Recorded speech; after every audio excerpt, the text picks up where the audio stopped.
Today we're at Infinity Farnborough to go over Henry's staff pick. So let's get straight into it.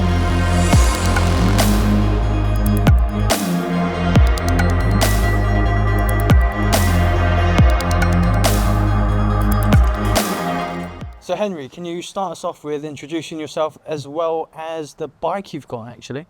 So my name's Henry. I manage the Farnborough branch for Infinity, and the bike I ride is an XSR 900. How are you finding that bike?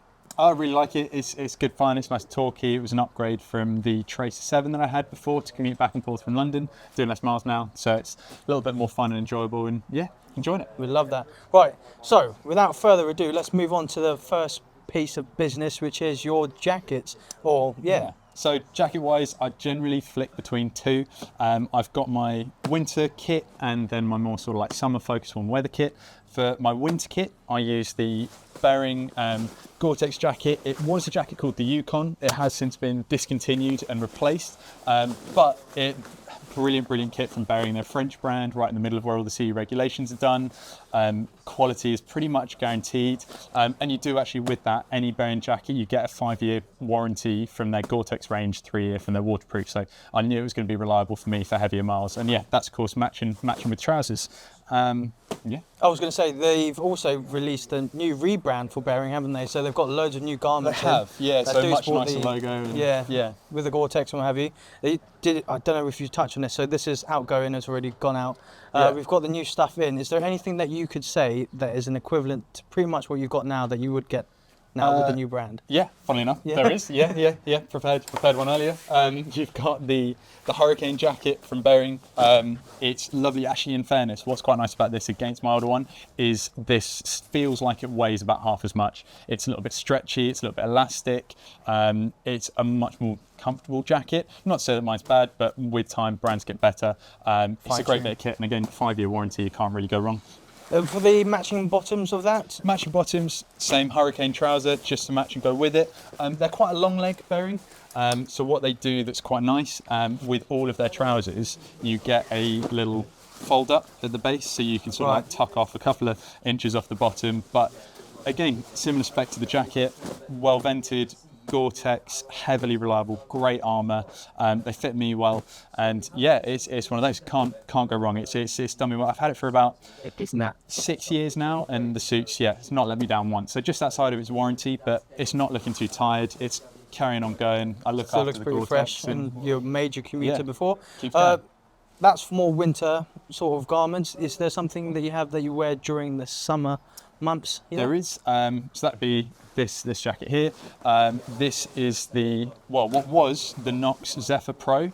This also has since been discontinued and replaced by a newer jacket called the Alpinestars, but would be what you're aiming at and looking at for like a heavy duty, safe mesh summer jacket. So brilliantly breathable, a little bit more sturdy than what you'd see with like the Knox Urbane Pro range, which is AA. So this would be looking at like your AAA stuff, which for me was really important. It offers that high standard of safety, but brilliant lightweight, comfortable, easy enough to wear with layers over the top. Comes with really nice soft armour. The Knox armour range is beautifully comfortable, especially with the Microlock compact armour. That's cool, and the new ones as well, because you've got the slightly older Microlock range, but yeah, the new compact stuff, it again is safer than what I've got now, is lighter weight. So it's one of those ones that when this eventually comes to change, and I'll definitely be looking at the new Knox range, because it's just lightweight, it works, again comfortable as well. So yeah, it's good. I mean, I've personally taken the back protector out of these, because what I wear under all of this kit as well is I use an airbag. So I use the Alpinestars Tech-Air 5, which we've got one tucked around the corner, but is again a layer that you just wear underneath. Gives pretty comprehensive protection, and in sort of like numbers replaces that back protector and gives you an outstanding standard. I think you're the one that gave me the stat previously when I first started here, that it was equivalent to like what, 7 back protectors? So about 20, I think it's 21. That's 21 sea level. If I'm correct, 21 sea level 1 back protectors. Okay. But not, of course, just in your back. That's wherever there's airbag. Which with the Tech-Air 5 is a 360-degree wraparound, shoulders. Brilliant protection. It's awesome. But yeah, so I wear those underneath my bits of kit. Cool. So let's move on to your gloves. Gloves, so if we do winter again, then into summer, I rely on the Keis G701s. heated. I've always sort of like suffered with cold hands. I finally bit the bullet last winter when I was doing sort of like an hour and a half each way to central London. My fingers were just struggling, and as soon as I got these, it was a game changer. I wish I'd done it sooner. The heating elements are awesome. It just takes the chill off. And what I really liked about these ones, the reason I went for these ones over a lot of the others, is they're really lightweight, really tactile. They don't have like masses of packed in thermal kit to them. So other than the heating elements, they're nice and lightweight. So as we're coming into sort of early spring now, looking towards summer, and it's still a bit chilly on certain days, these, without the heating elements, are still an excellent glove that's comfortable to use. Yeah, I was going to say, because you've got the G701s, but there's also the G701S, which is a shorter cuff one, isn't it? Yeah, I think so. Laura, yeah. She has those. So when you're plugging that in, do you plug it in via just the battery? Do you have like a vest to go along with it? So I don't have a jacket or one of the vests. This sort of thing, my hands was really the main struggle for me. I could look at getting a battery to go into the cuff. Personally, I don't mind the plug-in, so I've got like the wire loom set up in my jacket. So when I get on, plug it into my jacket, sit on the bike, plug myself in. But the batteries are always an option. And in fairness, I can see the logic behind them. But for me, I'm quite happy with the plug-in. It only takes an extra 10 seconds when I get on and off the bike. Again, you don't have any other attachments onto your bike anyway, so it doesn't become cumbersome in that sense, where you don't have to worry about USB-C charges and all of that, and it's just literally for your heating. Nice and easy, Heated gloves. Okay, cool. So after that, go into summer.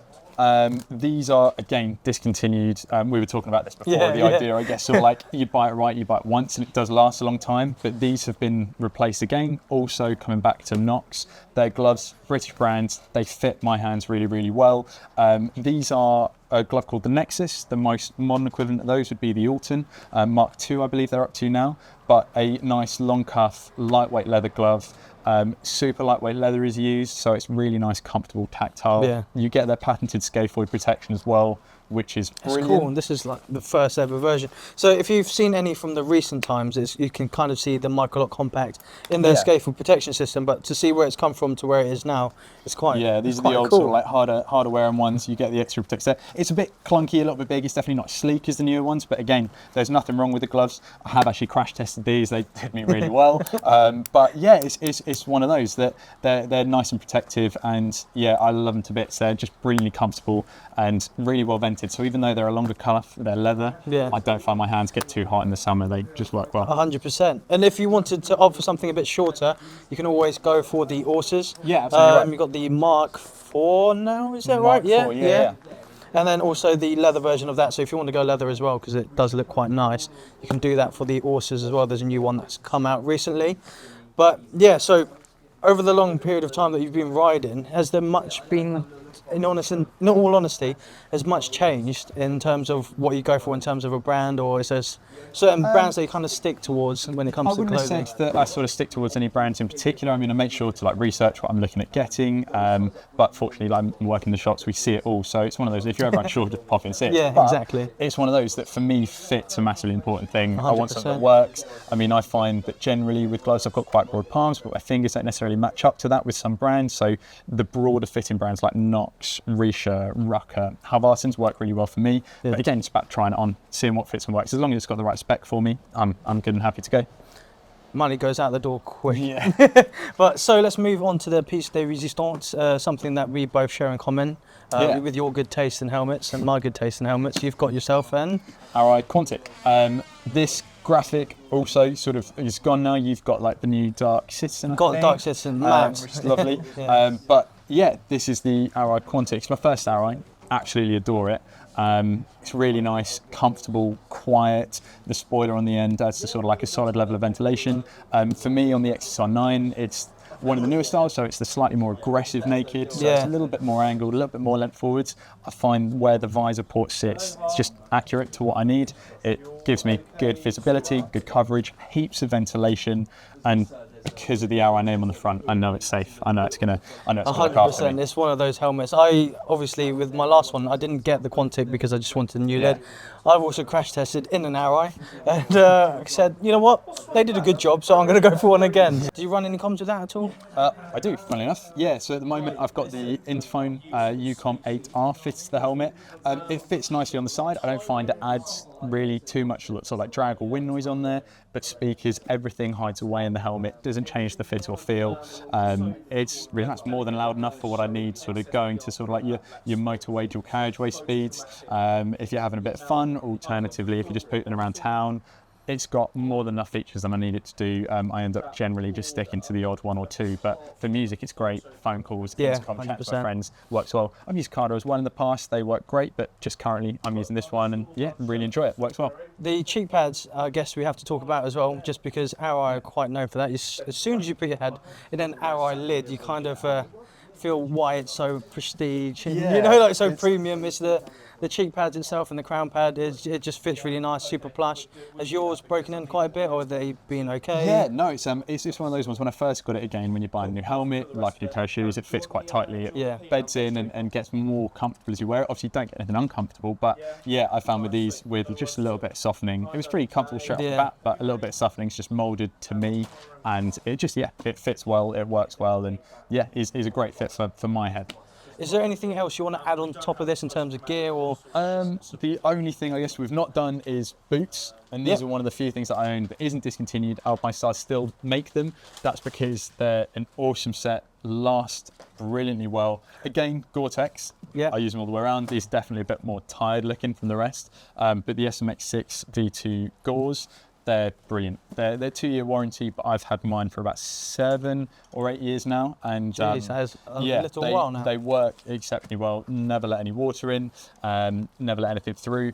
I personally generally prefer a longer boot, just because again you get that added protection of something a bit taller, but they're more than comfortable to get on and off and do a little bit of walking in.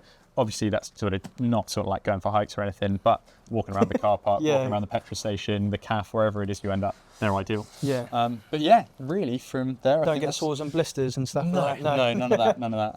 Right, okay, so brilliant. Thank you for joining me today and taking you away from the desk for a little while, I guess. So that is that for the video. If you did enjoy this, then please give us a like. Comment down below what favourite bit of gear Henry wears is of yours. Sounded really weird. Be sure to subscribe, and we'll see you all soon.